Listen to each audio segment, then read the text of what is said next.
Olá pessoal, tudo bem?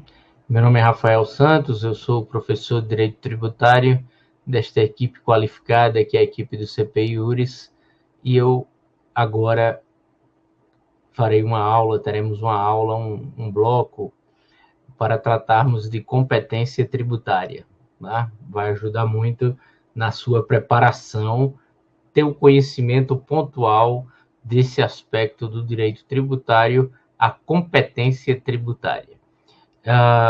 Qualquer necessidade, qualquer dúvida em relação ao direito tributário, você pode entrar em contato comigo, pode mandar uma mensagem, um e-mail.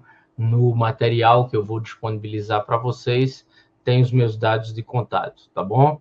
Deixem-me já compartilhar aqui o slide, o PowerPoint. Pronto, tá aí. Qualquer dúvida é só entrar em contato. Vamos lá tratar agora pontualmente, especificamente, desse tema competência tributária e a sua distinção em relação à capacidade ativa tributária, que é algo relevante também. Veja, competência tributária remete à Constituição da República.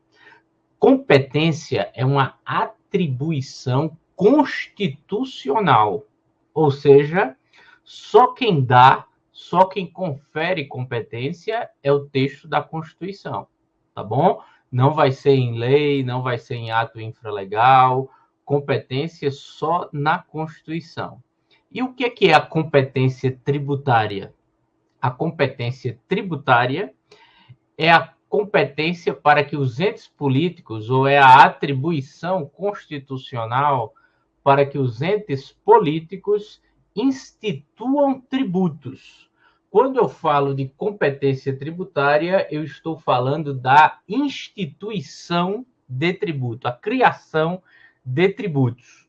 Só quem tem competência tributária são os entes políticos. Quem são os entes políticos? União, estados, DF e municípios. Apenas eles possuem e podem exercer competência tributária. Veja, se a competência tributária é a atribuição constitucional para instituir tributos, como é que ela deve ser exercida? Como é que deve ser exercida a competência tributária? Ela deve ser exercida por meio de atos legislativos. Atos legislativos. E o que são atos legislativos? Edição de normas, edição de leis, para que, com base nessas normas, nessas leis, os tributos sejam instituídos. E como eu exerço? Como a competência tributária ela é exercida mediante atos legislativos? Só quem tem competência tributária é quem tem poder legislativo. E quem tem poder legislativo são os entes políticos, tá bom?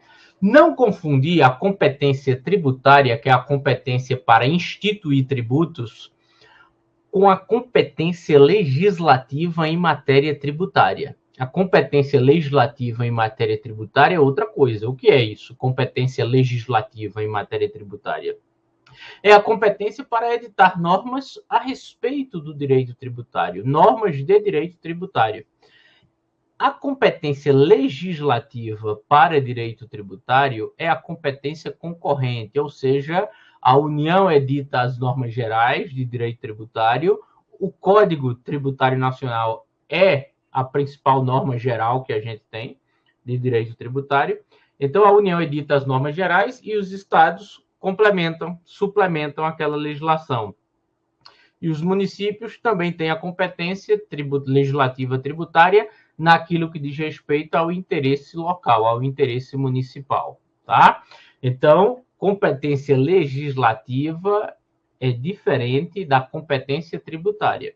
A competência tributária é a atribuição que é dada para que o ente político institua determinados tributos. Vamos ver aqui quais são.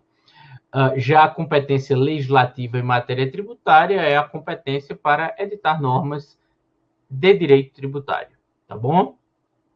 Então, vamos ver aí no slide, olha, a atribuição constitucional para instituir tributos, não confundir com a legislativa, é exercida mediante atos normativos, atos legislativos, ou seja, leis, medidas provisórias.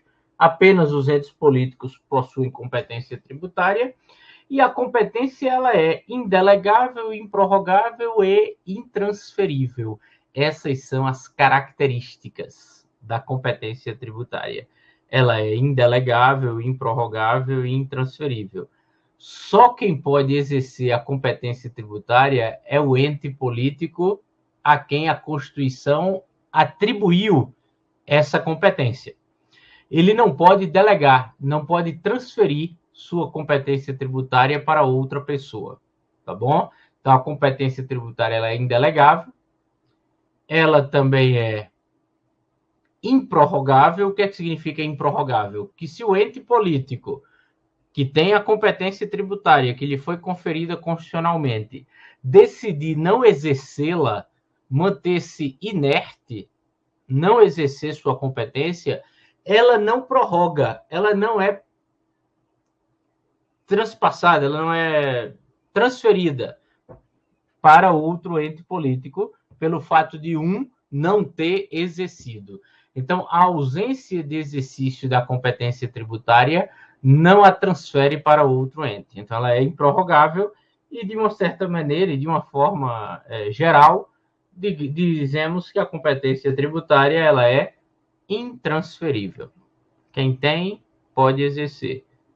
Não pode delegar, não pode ceder, não pode transferir, e se não exercer, a competência vai ficar lá sem ser exercida. Outro ente não poderá se arvorar, não poderá decidir exercer a competência que não foi exercida por quem a Constituição conferiu essa atribuição, tá bom? Então, indelegável, improrrogável e intransferível. A princípio, quem possui competência tributária também possui capacidade ativa tributária. E o que é a capacidade ativa tributária? Enquanto a competência tributária é uma atribuição constitucional, a capacidade ativa tributária é uma atribuição legal. Para quê? Para cobrar, arrecadar e fiscalizar tributos. Cobrar, arrecadar e fiscalizar. Quem tem a atribuição para cobrar, arrecadar e fiscalizar tem a capacidade ativa tributária. A pessoa que tem essas atribuições, ela é o sujeito ativo da obrigação tributária, tá bom? A princípio, quem tem competência também tem capacidade ativa tributária. Então, por exemplo, a União tem competência para instituir o imposto de renda. A União tem competência para instituir o imposto de renda. O imposto de renda é competência da União. Mas ela pode, se entender-se possível, delegar a competência, delegar a atribuição. A competência ela não pode delegar.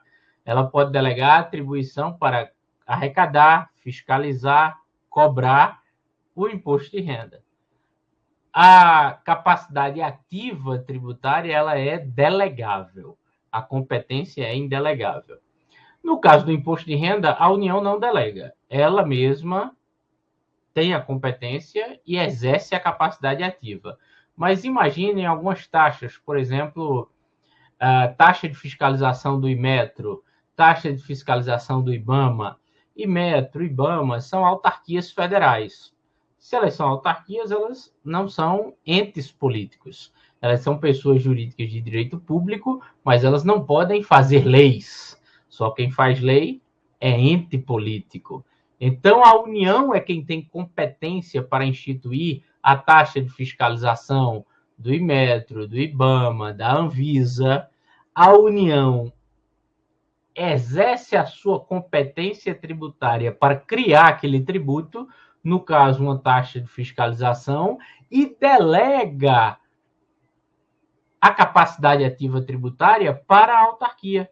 Então, o IBAMA, o INCRA, o Inmetro, a Anvisa, cobram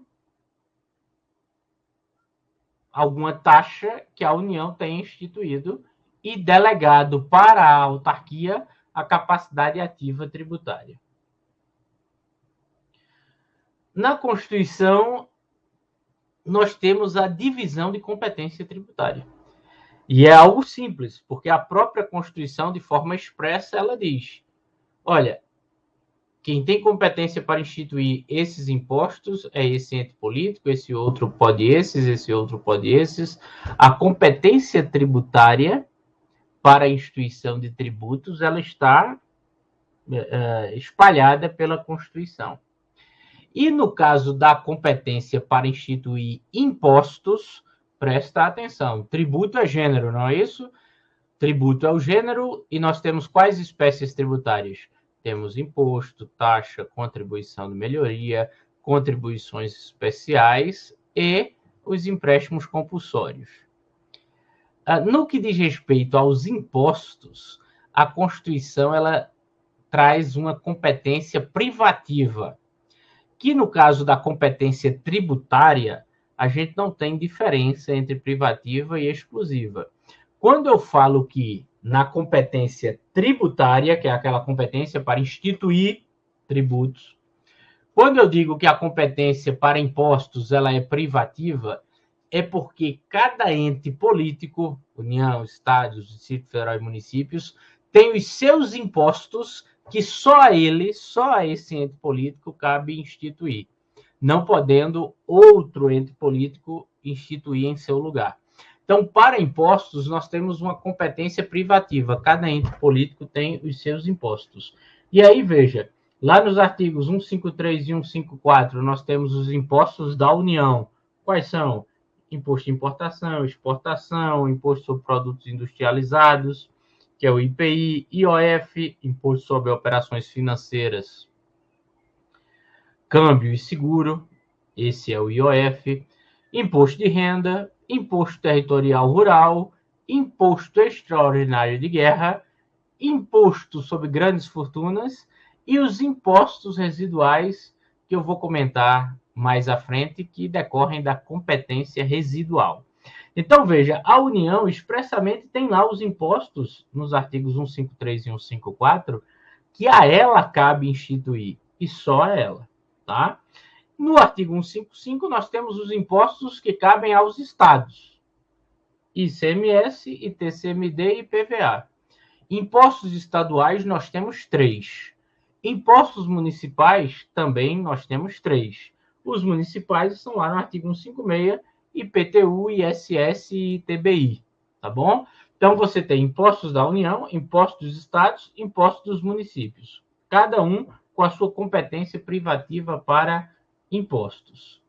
No que diz respeito à contribuição de melhoria e também às taxas e contribuições de melhoria, a competência tributária ela é comum. O que significa isso, competência tributária comum? Qualquer ente político, União, Estados, municípios, DF, qualquer ente político pode instituir taxa ou contribuição de melhoria. Qualquer um. Então, nós temos taxas da União, temos taxas dos estados, taxas dos municípios, pode haver uma contribuição de melhoria municipal, estadual ou federal. O que vai determinar quem é o ente político para instituir aquela taxa ou aquela contribuição de melhoria é a competência administrativa que aquele ente político tenha para prestar aquele serviço público, ou exercer aquele poder de polícia, ou realizar aquela obra pública que gera valorização imobiliária e justifica a criação da contribuição de melhoria. Então, vamos lá.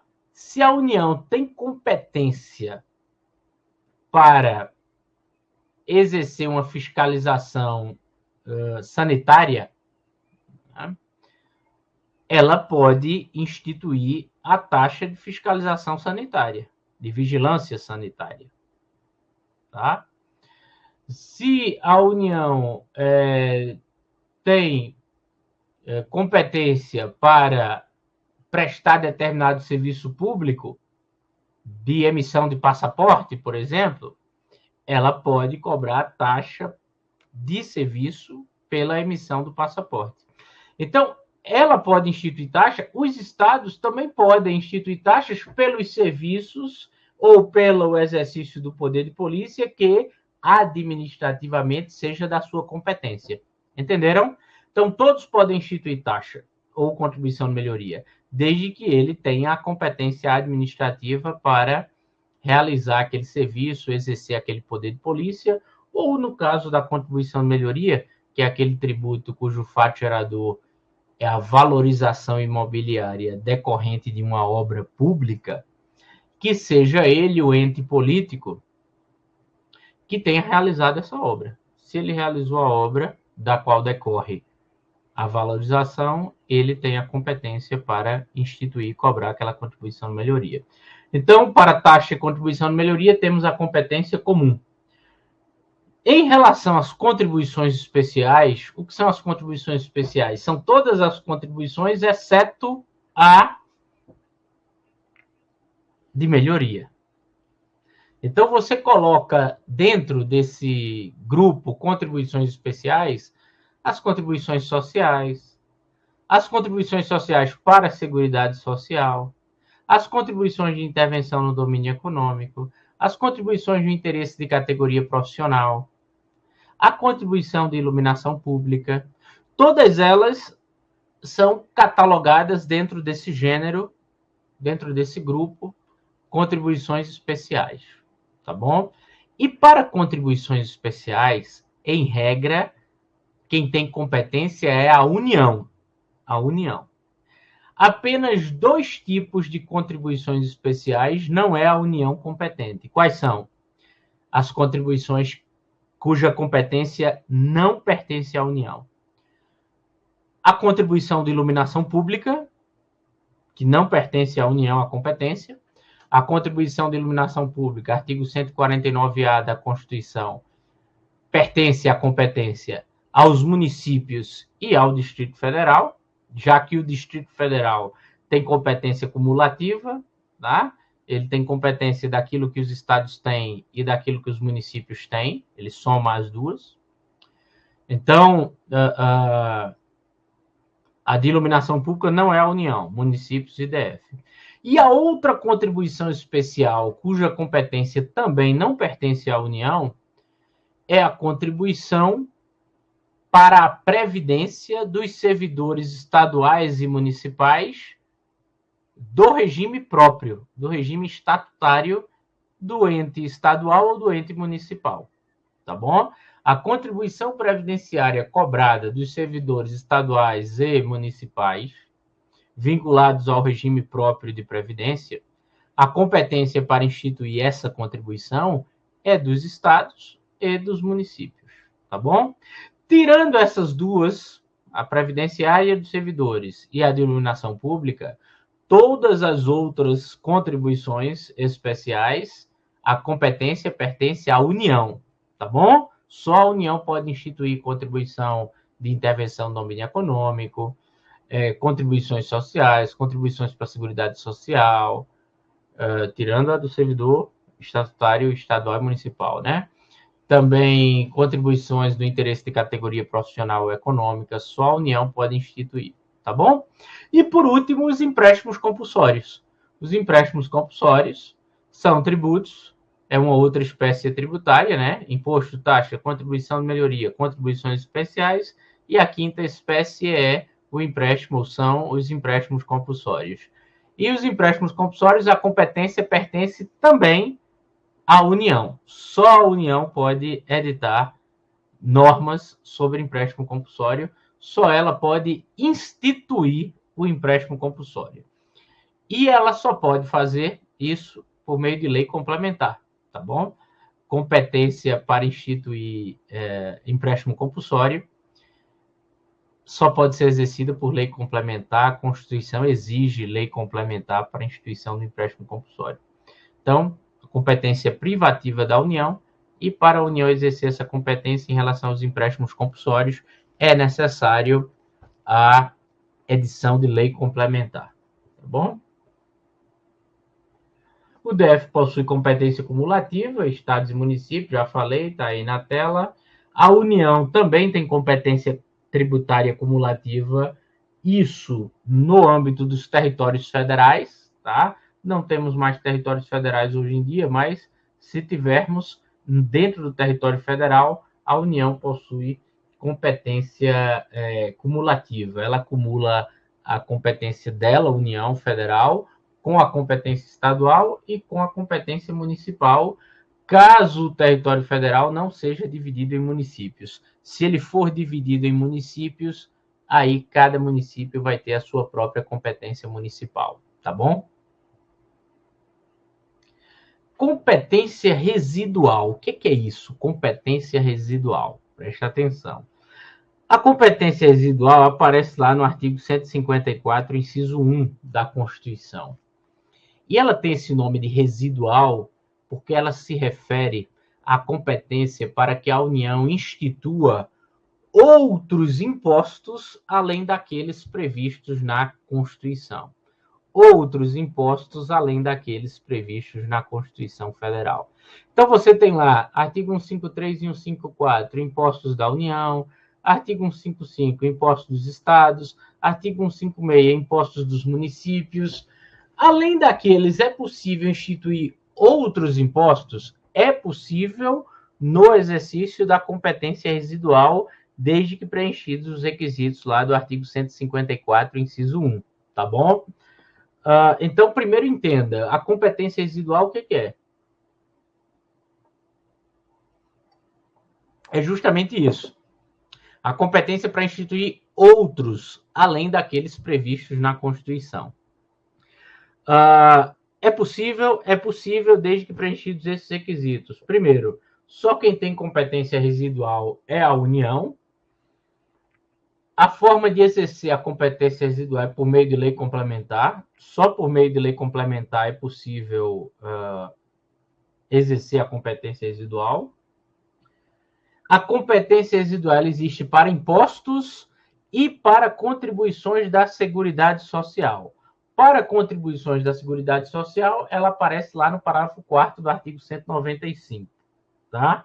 Esse novo imposto ou essa nova contribuição para a Seguridade Social que venha a ser instituída no exercício da competência residual, ela deve ter base de cálculo e fatos geradores distintos dos impostos já existentes, se tratar de um imposto residual, ou distintos das contribuições para a Seguridade Social já existentes, se tratar de uma contribuição para a Seguridade Social residual, tá bom? Além do que, esse novo imposto, essa nova contribuição, terá que ser não cumulativa, ou não cumulativo, tá bom? Esses são os requisitos. Só a União, por meio de lei complementar, esse novo imposto ou nova contribuição terá que ser não cumulativo e deve possuir base de cálculo e fato gerador distintos dos já existentes. Então, a União quer criar um novo imposto.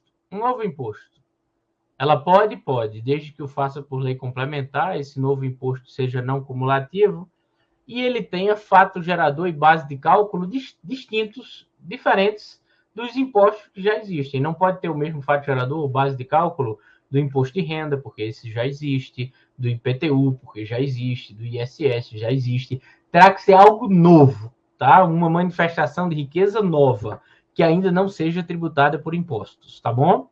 Por outro lado, também, se a União quiser criar uma nova contribuição para a Seguridade Social, uma contribuição para a Seguridade Social que tenha fonte não prevista no caput do 195, fonte não prevista, porque se é uma daquelas fontes já previstas, não precisa de lei complementar, pode ser por meio de lei ordinária.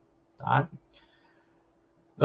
Nesse caso, a União vai ter que ser por lei complementar, não cumulativo, fato gerador e base de cálculo novos. Agora, preste atenção em relação a esse critério da novidade. Fato gerador e base de cálculo novos. Tem que ser novos em relação à espécie tributária que se está instituindo. Ou seja, se está instituindo um imposto residual, ele tem que ter fato gerador e base de cálculo novos em relação aos impostos já existentes. Por outro lado, se está instituindo uma contribuição para a Seguridade Social nova, ela tem que ter fato gerador e base de cálculo novos em relação às contribuições para a Seguridade Social que já existem. Entenderam? Em outras palavras, nada impede que eu tenha um imposto residual com base de cálculo ou fato gerador idêntico ao de uma contribuição para a Seguridade Social já existente. E uma contribuição, e nada impede que eu tenha uma contribuição para a Seguridade Social nova, residual, que tenha fato gerador ou base de cálculo idênticos ao de um imposto já existente. Então, esse critério da novidade é em relação ao tributo que se está instituindo. Se é imposto residual, tem que ser diferente dos impostos existentes. Se é contribuição para a Seguridade Social, tem que ser diferente das contribuições para a Seguridade Social já existentes. Tá bom? E olha aqui, em relação à contribuição para a Seguridade Social, é importante a gente ver o caput do artigo 195. Caput do 195 da Constituição. É possível instituir contribuições para a Seguridade Social provenientes do empregador, da empresa, da entidade a ela equiparada, incidentes sobre folha de salários e demais rendimentos, receita ou faturamento, lucro, isso quando se tratar de empregador, do trabalhador e dos demais segurados, podendo ser adotadas alíquotas progressivas de acordo com o valor do salário ou contribuição. Então, posso cobrar também contribuição do trabalhador. E é o que ocorre, né? E importante aí, na atual redação da emenda 103 de 2019, essas contribuições para a Seguridade Social cobradas do trabalhador podem ter alíquotas progressivas, tá? O que é alíquota progressiva? À medida em que aumenta a base de cálculo, muda a alíquota, aumenta a alíquota, aumenta a base de cálculo, aumenta a alíquota. Então, um salário de até 5 mil, uma alíquota. Se o salário é de 10 mil, a alíquota muda, a alíquota é maior. Isso é a progressividade e é permitido pela Constituição. Também podem ser cobradas contribuições da receita de concursos de prognósticos, as loterias, também do importador de bens ou serviços do exterior, ou quem a lei a ele equiparar, também dele poderá ser cobrada contribuição para a Seguridade Social. É o que ocorre, por exemplo, no PIS, COFINS, importação, né? São contribuições que incidem especificamente na importação, tá? A pessoa jurídica com débito no sistema de seguridade não poderá contratar com o poder público ou dele receber benefícios ou incentivos fiscais, tá? Se está em débito com a seguridade, não pode contratar com o poder público nem receber benefícios fiscais, tá bom? Aí aqui no parágrafo 4º do 195, nós temos a competência residual para a Seguridade Social, para contribuições da Seguridade Social. É possível instituir outras fontes para a Seguridade Social, obedecidos, aqui, ó, obedecido o disposto no 154.1. E o 154.1 é o que traz a contribuição, é o que traz a competência residual para impostos. Aí, aqui, no caso da contribuição para a Seguridade Social, é feita uma referência àquela competência, tá? Nenhum benefício pode ser criado sem o correspondente custeio. As contribuições para a Seguridade Social, elas respeitam apenas a anterioridade da noventena, né? A anterioridade tributária da noventena, não respeitam a anterioridade anual, a anterioridade de exercício, apenas a noventena, ou seja, publicada a lei que institui o majora após 90 dias, já é possível a cobrança, tá? Importante também a questão do parágrafo 7º do 195, que a Constituição diz: são isentas de contribuição para a Seguridade Social as entidades beneficentes de assistência social que atendam às exigências estabelecidas em lei.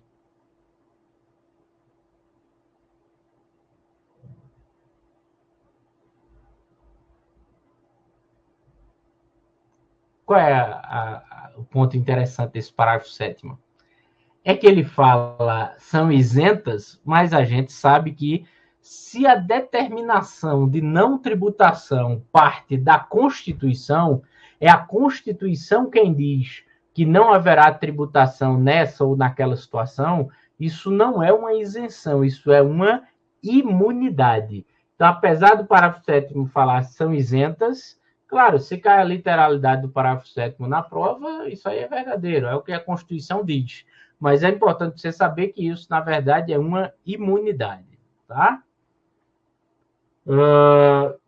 Também o parágrafo 9 é relevante porque ele diz que essas contribuições para custear a Seguridade Social podem ter alíquotas diferenciadas em razão da atividade econômica do contribuinte, da utilização intensiva de mão de obra, do porte da empresa, da condição estrutural do mercado de trabalho. Veja bem, o que é isso aqui? O que o artigo 9, o parágrafo 9 do 195 ele está permitindo? Ele está permitindo a chamada seletividade de alíquotas para as contribuições da Seguridade Social. Você tem alíquotas diferentes em razão das características do contribuinte ou da atividade exercida pelo contribuinte. Então, quando eu tenho alíquotas diferenciadas em razão da atividade econômica que é exercida, eu tenho uma seletividade em razão da atividade econômica exercida, tá? Então, o parágrafo 9 traz uma possibilidade de seletividade de alíquotas. E antes aqui, não é, a gente já tinha visto que para o trabalhador é possível progressividade de alíquotas. E o parágrafo 11 são vedados moratória ou parcelamento, que é moratória. Moratória e parcelamento são causas de suspensão da exigibilidade do crédito tributário, artigo 151 do CTN, são benefícios fiscais, não é tanto o parcelamento quanto a moratória, e são vedados moratória e parcelamento em prazo superior a 60 meses, 5 anos então, 60 meses, 5 anos, na forma de lei complementar.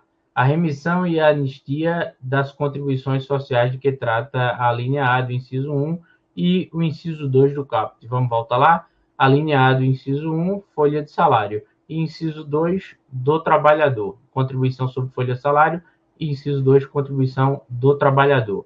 É vedado conceder esse benefício em prazo superior a 60 meses. E, na forma de lei complementar, a remissão e anistia dessas contribuições também é vedada nos termos de lei complementar, no que diz respeito à folha de salários e aquela cobrada do empregador. Tá?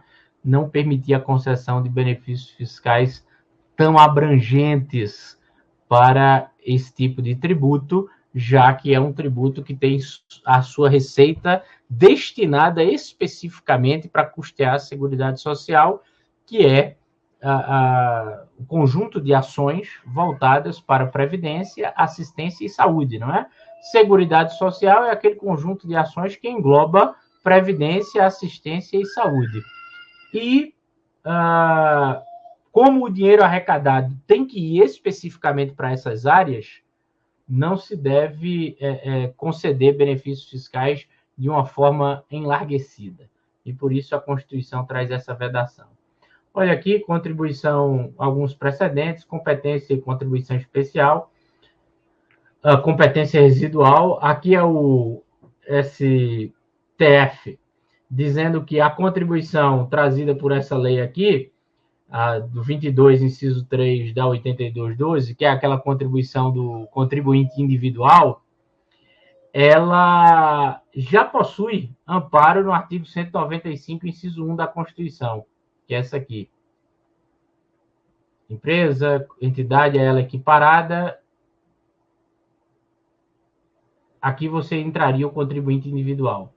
E aí o que é que o Supremo diz? Como já há previsão na Constituição, para instituir, eu não preciso, mesmo sem vínculo empregatício, daí entra o contribuinte individual, eu não preciso de lei complementar para instituir essa contribuição. E por que eu não preciso? Porque já tem a previsão no 195. A competência residual para instituir novas contribuições para a Seguridade Social é apenas nos casos em que a fonte não está prevista na Constituição. Se já estiver prevista, não precisa de lei complementar. Pode ser por meio de lei ordinária, e foi o que o Supremo disse aqui. Essa aqui é desnecessária lei complementar. Aqui, cobrança de contribuição de mandato eletivo federal, estadual, municipal. Uma lei de 97 trouxe uma figura nova de segurado obrigatório, introduzindo fonte nova de custeio, a incidir sobre subsídio de agente público. Subsídio de agente público. Aí aqui o Supremo disse, olha, incidir sobre subsídio de agente público não está previsto no caput do 195, nas hipóteses do 195. Então, para isso aqui, seria necessário lei complementar. Lei ordinária não pode. O subsídio não está enquadrado na expressão folha de salários, faturamento ou lucro. É dizer, somente por lei complementar pode ser instituída a contribuição. Tá?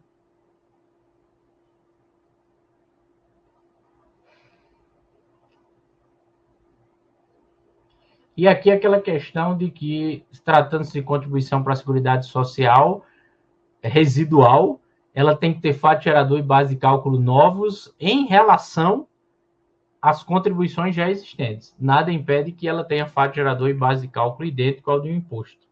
Tem até um outro aqui. Aqui, ó. Não se revela bitributação o uso compartilhado de base de cálculo própria de impostos pelas contribuições. Nada impede que base de cálculo de imposto seja utilizado por uma contribuição, tá bom? E foi o que o Supremo disse aqui, ó. Por entender que não se aplica às contribuições a segunda parte do inciso 1 do artigo 154 da Constituição. Capacidade ativa tributária, já falei aqui para vocês, é a atribuição legal para cobrar, arrecadar e fiscalizar. Ela é exercida mediante os atos administrativos, ela pode ser delegada, e quando houver delegação da capacidade ativa tributária, juntamente são transferidas as garantias e privilégios processuais do ente delegante. Em regra, apenas pessoas juízes de direito público podem exercer a capacidade ativa tributária. Mas nós temos uma súmula 396 do STJ, ela prevê a possibilidade de que a Confederação Nacional da Agricultura, a CNA, ela cobre a contribuição sindical rural. É aquela antiga contribuição sindical obrigatória, aquela que foi extinta com a reforma trabalhista.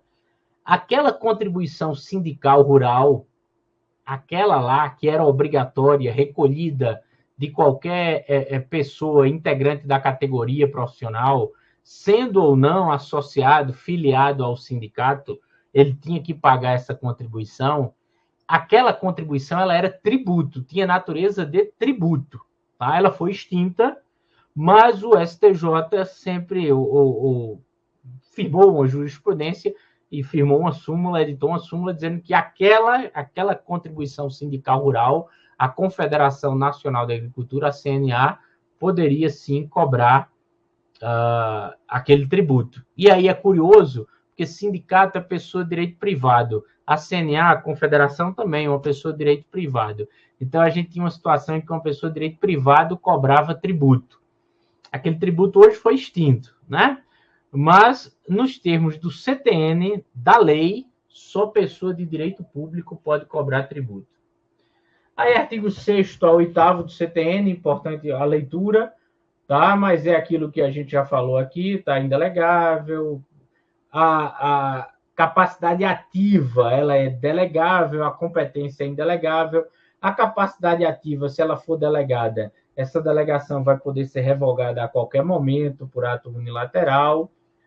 Cometimento. O que é cometimento? Pessoas de direito privado. Cometimento é o que o banco faz, é receber o pagamento do tributo. O cometimento não é delegação de capacidade ativa, tá? O banco ele não tem legitimidade ativa tributária, ele só recebe o pagamento. A essa atividade de receber dá-se o nome de cometimento, tá? Isso aí não constitui delegação, tá? O não exercício da competência não a defere para outra pessoa. Por quê? Porque ela é improrrogável. E aqui, para finalizar, duas questões bis in idem e bitributação. O que é bis in idem? quando eu tenho o mesmo ente político tributando duas vezes o mesmo fato gerador. Não há vedação constitucional expressa. A Constituição não veda expressamente o bis in idem. Tanto bis in idem quanto bitributação, que é o que a gente vai ver na sequência, eu não tenho a Constituição vedando expressamente. Você vai encontrar uma proibição ao bis in idem e à bitributação nos princípios da capacidade contributiva, tá bom? De que você, no princípio da isonomia, da capacidade contributiva, de que você deve, no princípio da vedação ao não confisco, porque você deve pagar tributos de acordo com a sua capacidade, de acordo com as suas forças econômicas. Então, quando você tem bis in idem, bitributação, você está indo de forma contrária ao princípio da capacidade contributiva, à vedação do confisco, a proibição do confisco, tá bom? Mas, de qualquer forma, não há uma proibição expressa. E nós até mesmo encontramos situações de bis in idem e de bitributação no direito brasileiro e que são legítimas, que são permitidas. Não há proibição, a Constituição impõe algumas restrições, por exemplo, a própria competência residual, a forma de exercer, como exige que seja novo, fato gerador e base de cálculo novos, é uma forma de tentar vedar o bis in idem. Mas não há uma vedação expressa, você tem até algumas situações em que é permitido, você tem o mesmo ente político tributando duas vezes a mesma realidade econômica. Veja aí, imposto de importação incide sobre a importação, imposto sobre produtos industrializados também incide sobre a importação. Importou um produto industrializado, vai pagar II e vai pagar também IPI. É a União tributando duas vezes a mesma situação econômica, o mesmo fato. Qual é o fato? A importação. PIS e COFINS são duas contribuições para a Seguridade Social que incidem sobre o faturamento. Então, eu tenho o PIS incidindo sobre o faturamento, COFINS incidindo sobre o faturamento. E é a União quem cobra. Então, é a União cobrando duas vezes sobre a mesma realidade econômica. E bitributação é quando são dois entes tributando o mesmo fato. Em regra, é proibido, em razão da competência que cada ente possui, né? Se cada um tem sua competência. E essa competência é privativa, só o fato de atribuir a competência, e sendo ela privativa, como é, eu já estou vedando aí a bitributação. Mas em algumas situações, nós temos essa possibilidade de bitributação permitida. Artigo 154, inciso 2, é o imposto extraordinário de guerra. Por força do imposto extraordinário de guerra, poderá haver bitributação, e também a bitributação internacional, que ela só não há bitributação internacional quando há um